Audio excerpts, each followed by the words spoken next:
Assalamualaikum warahmatullahi wabarakatuh. Jumpa lagi dengan Twin Airbrush modifikasi. Ya, untuk video kali ini kita akan belajar sama-sama. Ya, untuk saya sharing-sharing saja pengalaman proses ukir ya, yang saat-saat ini mungkin di kalangan teman-teman atau di kalangan otomotif, yaitu modifikasi sepeda motor, mungkin custom ukir sudah tidak heran lagi ya. Kali ini kita akan membahas tentang alat pahat. Karena video-video saya sebelumnya untuk proses pengukiran di blok mesin dan di pelek itu banyak yang bertanya cara membuat alat pahatnya lur. Jadi untuk cara-caranya ini saya nggak video ya. Ini cuman hanya sebagai sampel aja, contoh aja untuk alat pahatnya. Nanti bisa kalian bikin di rumah. Karena ini pembuatannya juga sangat mudah sekali. Pasti kalian juga bisa ya. Jadi video ini jangan di skip dulu untuk lanjut proses pembahasan dari inti pembuatan alat pahat dan proses pengukiran, kemudian untuk gambarnya ya lor. Jadi jangan di skip dulu. Untuk yang belum paham bisa dilihat di video-video saya sebelumnya untuk proses pengukiran, bisa nanti dilihat ya. Oke, kali ini saya juga punya ada media shock bead ya. Ini Honda Bead.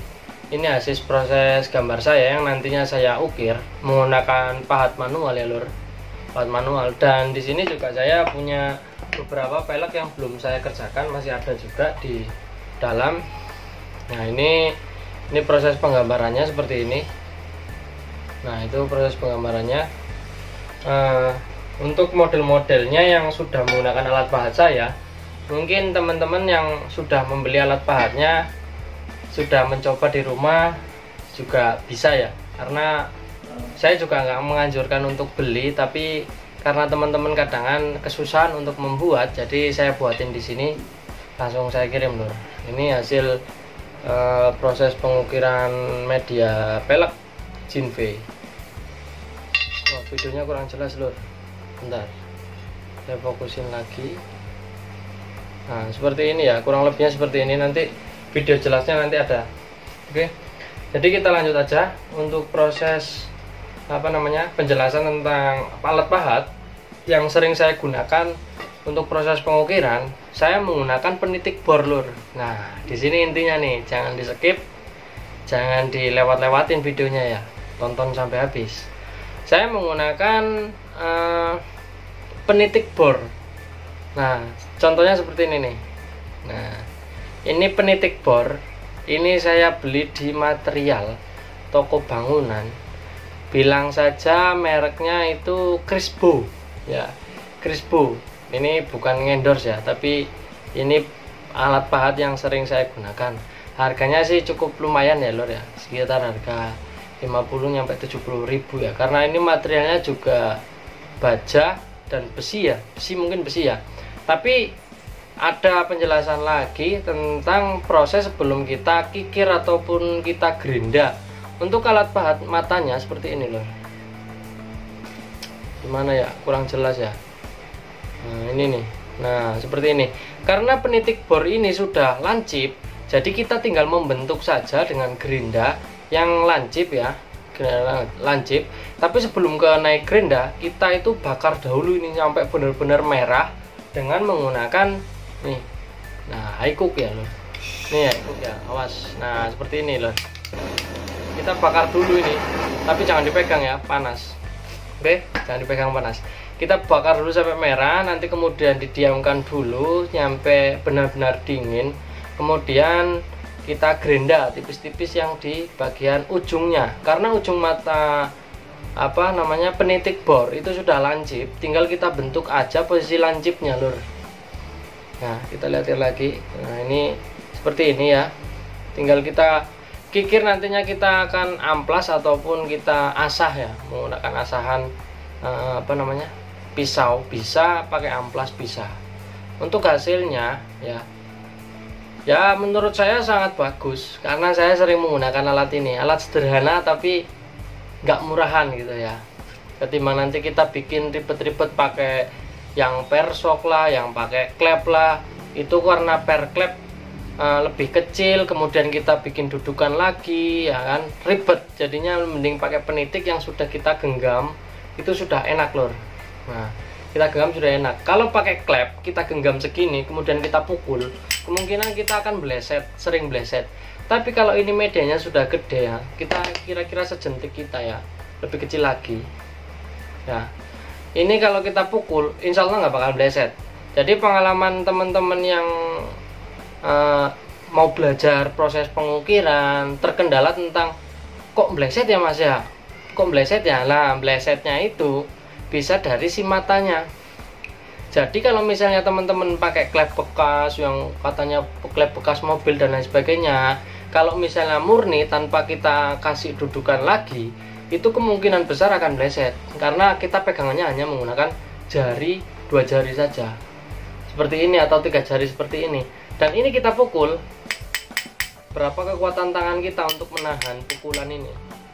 Nah, disitulah titik dimana kita itu proses mesti sering bleset atau kegagalan. Jadi ini saya sharing saja yang enak. Mending teman-teman beli penitik bor, kemudian di custom lagi, ya, di custom lagi, dibakar, kemudian kita gerinda, ya, baru nanti kita akan proses pengukiran. Begitu teman-teman. Jadi di sini saya juga ada shock bottom yang kemarin itu dia sudah ukir, cuman hasilnya kurang bagus ya mungkin ya, karena mungkin ya tergantung. Kalau masalah pengukiran ataupun masalah gambar itu tergantung skill individu orang masing-masing ya. Jadi kita nggak bisa nyalain orang lain, nggak bisa, tapi tergantung skillnya. Kalau skillnya sudah bagus dan misalnya proses pemahatan juga sudah enak, pasti kita akan mudah untuk proses pengerjaannya. Jadi untuk model-model gambar yang saat ini yang saya kerjakan ini model-model batikan yang kembangan ya lur ya. Ini saya sering menggunakan model-model seperti ini. Jadi kalau misalnya teman-teman mau yang model-model lain ya bisa langsung kontak saya lewat WA di 089 629 407 382. Nantinya ada di deskripsi WA saya. Kalau mau proses custom ukir bisa langsung hubungin saya. Jadi gambar juga itu tergantung skillnya orang ya, skill masing-masing orang ya. Kita nggak bisa jiplak ataupun apa ya, kita ngarang aja, kita ngada-ngada aja ya. Jadi lebih ke imajinasi kita masing-masing untuk proses pembatikan. Untuk proses penggambaran ya itu juga imajinasi kita masing-masing loh. Jadi kita harus sering-sering belajar gambar batik lah biar bisa. Nah, ini ada yang bertanya, berapa sih harga jasa ukir? Nah, ini karena kita juga proses ya, kita proses lama. Untuk satu buah pelek itu bisa 1 hari atau 2 hari. Kita biasa menggunakan jasa itu antara 300.000 nyampe 450.000, tergantung kerumitan dan kesulitan gambar. Untuk shock itu kita biasa itu 200 sampai 350.000 tergantung kesulitannya. Kalau untuk pembuatan ukir 3D, ada yang bertanya, bisa nggak mas ukir 3D? Di sini bisa, di Twin Airbrush sendiri bisa proses ukir 3 dimensi. Untuk contoh-contohnya yang belum jadi ini seperti ini. Nah ini ya, ini contoh-contohnya, ini sedikit contoh saja yang belum saya kerjakan. Ini ukir wajah, mungkin lawannya barong, itu bisa kita ukir 3D, cuman prosesnya juga lumayan lama ya, karena antrian kita juga masih banyak untuk proses ukiran. Jadi kita akan kerjakan yang simple-simple dulu aja ya. Misalnya ukir-ukir biasa ya, ukir-ukir standar gini ya. Ini sudah ada yang kita buktikan dengan alat pahat ini nih. Ini hasil goresannya juga bagus lur, hasil goresannya juga bagus, hasil pahatannya juga bagus. Nantinya kalau misalnya kita finishing dengan chrome ataupun poles, kemudian kita cat warna candy, merah atau gold atau biru, itu juga terlihat elegan ya. Ini kan mungkin teman-teman kan seneng kan, proses ukiran itu kan seneng. Jadi apa namanya, hasil ukiran kan seneng lebih ke apa ya, ke tempo duluan ya. Kalau menurut saya lebih ke tempo duluan, cuman dipakai untuk saat-saat ini untuk modifikasi yang lebih ekstrim lagi, yaitu Pro SR ataupun FFA ya, street racing ya. Itu juga teman-teman sering menggunakan ukiran. Jadi banyak juga jasa-jasa ukir di luar sana yang membuka proses jasa ukir ya. Untuk harga-harganya saya juga belum tahu pasti, jadi satu tempat satu daerah pasti beda gitu saja ya loh. Ini kita hanya untuk awalan, untuk teman-teman yang mau belajar ukir. Nah, ini kita buat video ini supaya teman-teman juga bisa kerja sendiri di rumah. Mungkin motornya yang mau ditesti ataupun yang lainnya ya, jadi bisa dicoba sendiri di rumah. Untuk alatnya ini sangat rekomendasi sekali lah. Ini lur, ini kelihatan nih. Nah, ini kan penitik bor ini. Jadi kita pucuk saja sini. Nah, untuk palunya ya, palunya gunakan yang kecil, jangan yang gede. Kalau yang gede nanti ambles ya. Ini penjelasan kita benar-benar kita detailkan, jadi biar sama-sama ngerti dan sama-sama paham, tidak saling menyalahkan. Kalau prosesnya nggak ngikutin pasti salah. Jadi gunakan alat yang kecil aja nih. Ini berapa nih? Nah, ini 2 jari aja nih. Nah, kecil ini palunya kecil ini. Mungkin di video terlihat gede tapi ini kecil. Jadi ini biar hentakannya juga enak. Oke, titiknya juga enak. Nah, nggak perlu pakai klep bekas ataupun apa, beli aja penitik bor, begitu aja. Untuk proses ngukir, lanjut kita ke video selanjutnya ya lor. Tunggu. Ojo lali, copy dulu ya, dikopiin dulu, udut dulu, tonton videonya sampai selesai. Oke lor. Next video. Sebelum kita akan proses pemahatan ya, kita gunakan ragum untuk menjepit media biar itu tidak goyang. Ada alternatif lain selain ragum, yaitu pakai papan yang nantinya kita bautin, itu kita bautin ke dalam untuk menjepit, itu juga bisa lur. Tapi saya lebih menggunakan ragum untuk menjepit biar kokoh ya. Untuk prosesnya kita akan mulai. Ini pahat yang tadi sudah divideokan ya, nggak ada perubahan ya lur ya. Ini kita langsung akan proses pemahatan. Jadi video saya ini nggak sampai selesai ya, karena kalau sampai selesai juga lama banget. Jadi kita akan kita manage aja. Yang penting teman-teman sudah tahu dan memahami proses demi prosesnya untuk membuat alat pahat dan proses pemukulan ya lor.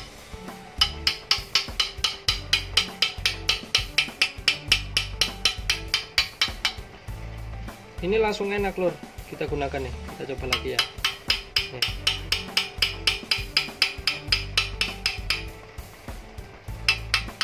Nggak kelihatan ya, dari sini aja. Nah, maaf ya kalau misalnya itu.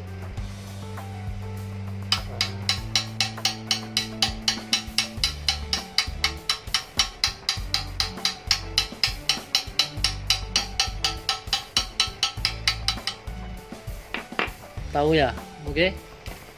Nih, lagi nih.